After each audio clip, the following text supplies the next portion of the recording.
Hey guys, glad y'all can make it today. Woo! I was reading today our book that we've been doing, The Squire and The Scroll, and I've been missing y'all. I know we hadn't got to see each other in a while, but I thought might be a good idea just to do a little video. I got to thinking about squires and knights and I decided to get Lakota and come on out here for a ride. And how about if we just read The Squire and The Scroll, just for old times. The Squire and the Scroll, written by Jenny Bishop. In the days when men of valor still guarded kings, a peaceful kingdom lay silent and dark beneath the stars. The ruler of that kingdom was kind and strong of heart. It was this good man's charge to guard the lantern of purest light, the lamp that brought peace and joy to his kingdom. But on this sad and terrible night, an enemy of all truth and beauty swept over the castle on leathery wings, and with dreadful magic stole away the lantern that gave freedom to all the kingdom.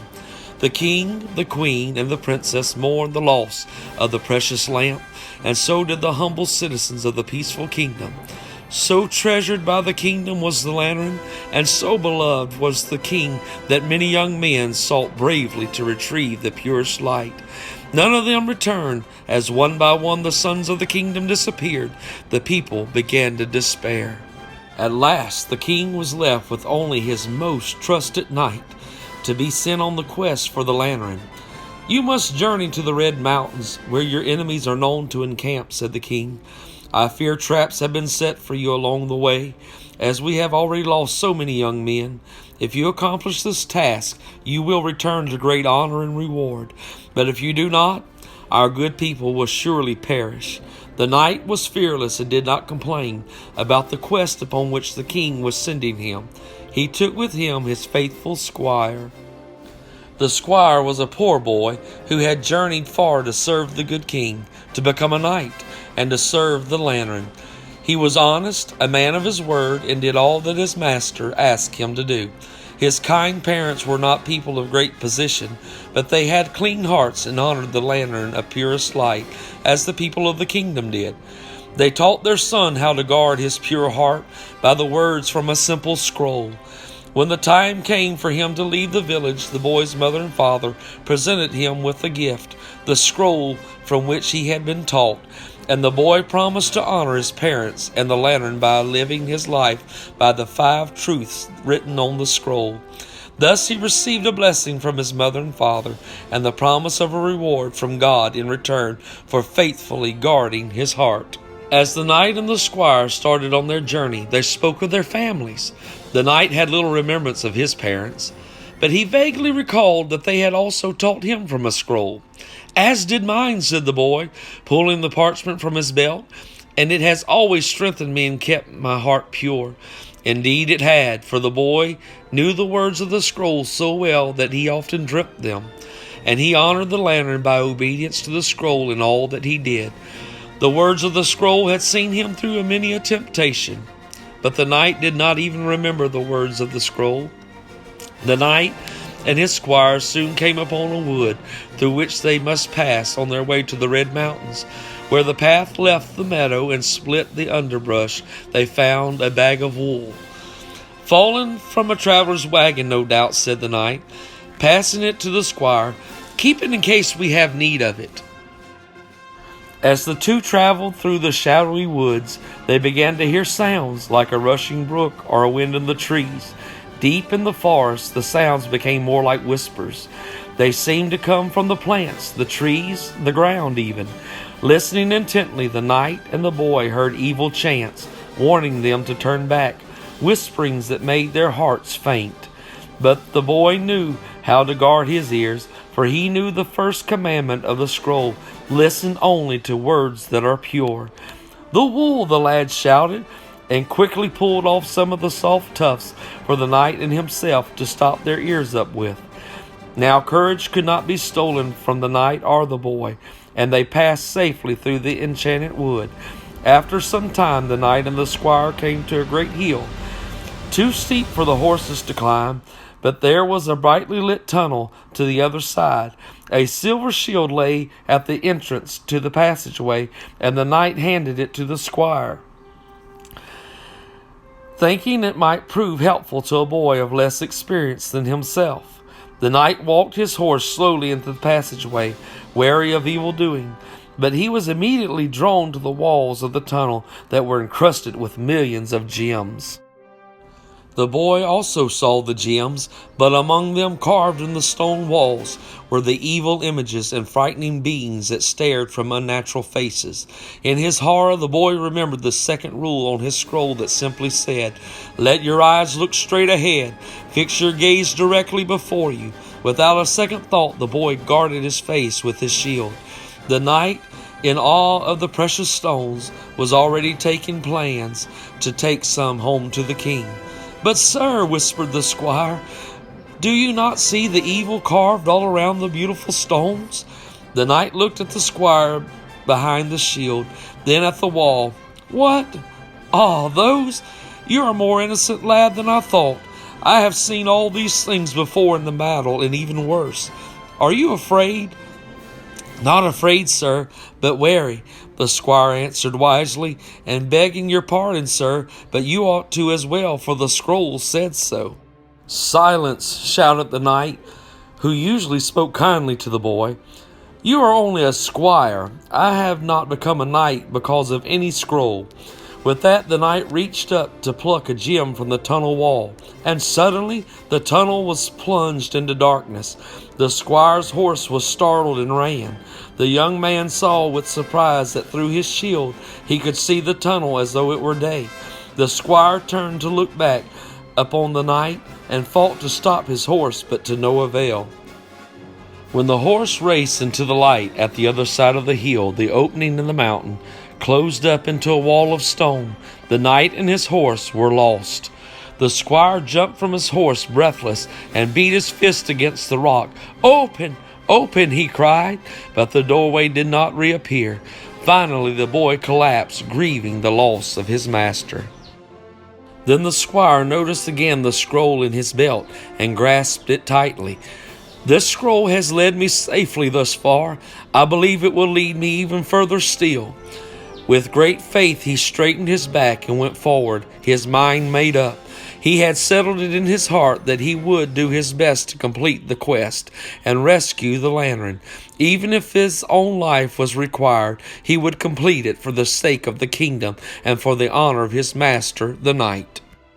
The path was dusty and the journey long. Soon the thirsty squire came to a small lake where a flask stood near the shore. Immediately the third rule of the scroll came to his mind. "Keep the unclean far from your lips to guard the wellspring of your life." The squire did not know if the pond water was safe to drink, or if the liquid in the flask was refreshment or poison. For some time he walked along the edge of the water, praying patiently for wisdom to come. Suddenly the sun, which had been concealed by the clouds, broke through, revealing that the water was full of dead fish and the other animals that had lost their lives to its poison. The same glint of light revealed etched words on the flask that spelled pure. The squire thanked God and drank gratefully. Again the words of the scroll had brought him wisdom and saved his life.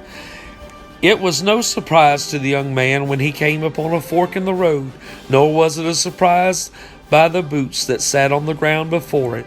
"Rule number 4, he whispered. "Make level paths for your feet and take only the ways that are firm." Now one of the paths looked so wet it might well be quicksand that would swallow him up. The other looked dry, but as the squire studied the boots, he thought, "Now why would I need boots for a dry path? I believe I ought to take the path that seems a risk, for the wool, the shield, and the flask led me this far, and all right." Sure enough, when the squire stepped on the wet ground, it was hard as a rock, and as he walked further on, he glanced to his side and saw a poor rabbit that had wandered onto the dry trail and sank into the land that looked so solid.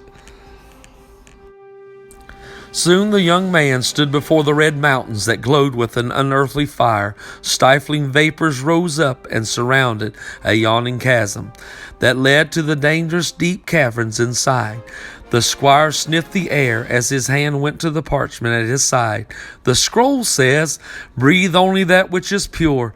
He looked around, discovered a single beautiful flower that stood by the entrance of the cave, and plucked it. Holding the bloom close to his face, the squire breathed the scent of the flower and was able to pass safely through the smoke to the cave inside the mountain.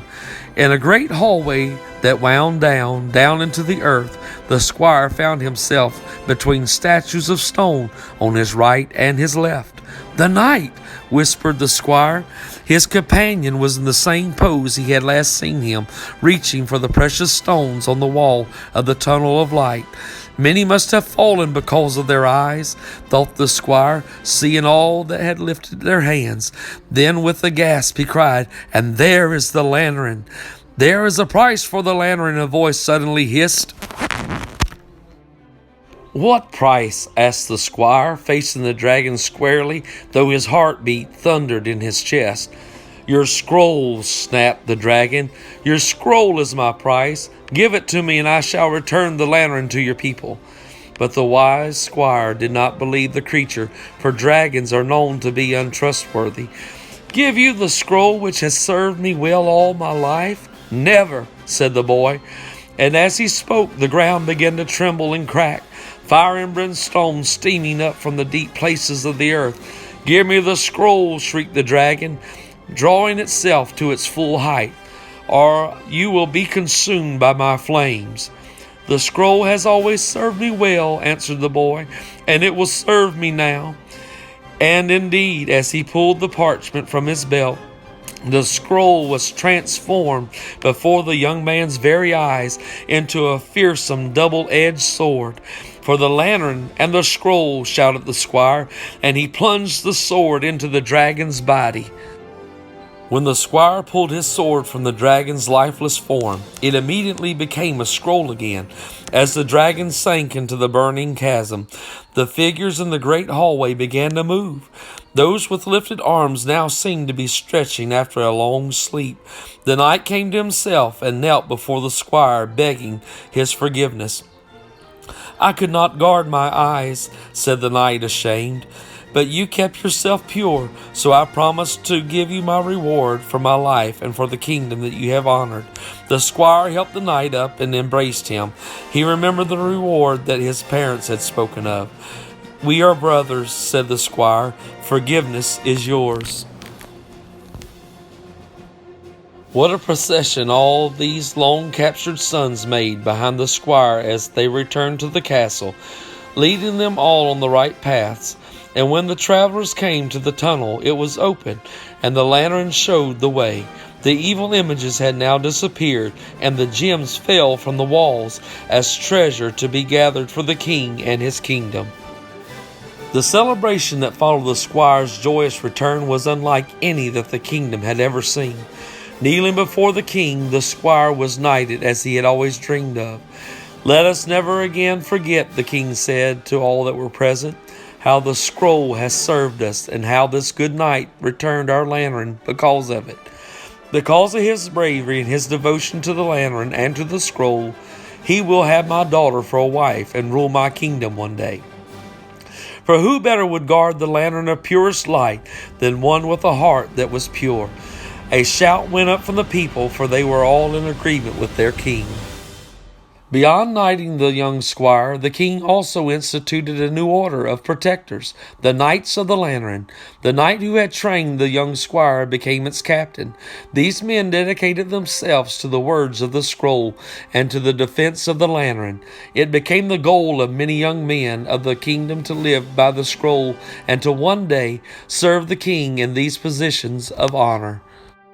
As for the knight and the princess, they could not have been happier, for the princess had devoted herself to the words of the scroll as well, and so they were a delight to each other. And when the two were gifted with a son, the knight taught him from the scroll as well, so that he would one day be ready to defend the kingdom and the lantern. For who knows but that on some day a dragon might arise in this young boy's time and try to come to steal the light. How can a young man keep his way pure? By living according to your word. Psalms 119 and 9. That was some story, wasn't it? The Squire and the Scroll, one of my favorites. You know, we could learn a lot from that little story. The part I liked was whenever the scroll turned into a sword. It often reminds me a lot, the scroll is a lot like God's Word. We need to study it and know it and have it hid in our hearts and live by it, just like the Squire did, living by the scroll. Because the Bible declares that this is sharper than a two-edged sword. And if we'll learn the Word, that we can fight any battle and be victorious. Hope y'all had a great day, and it sure was good to see y'all again. So until next time, bye from me and Lakota. Love you guys. Bye-bye.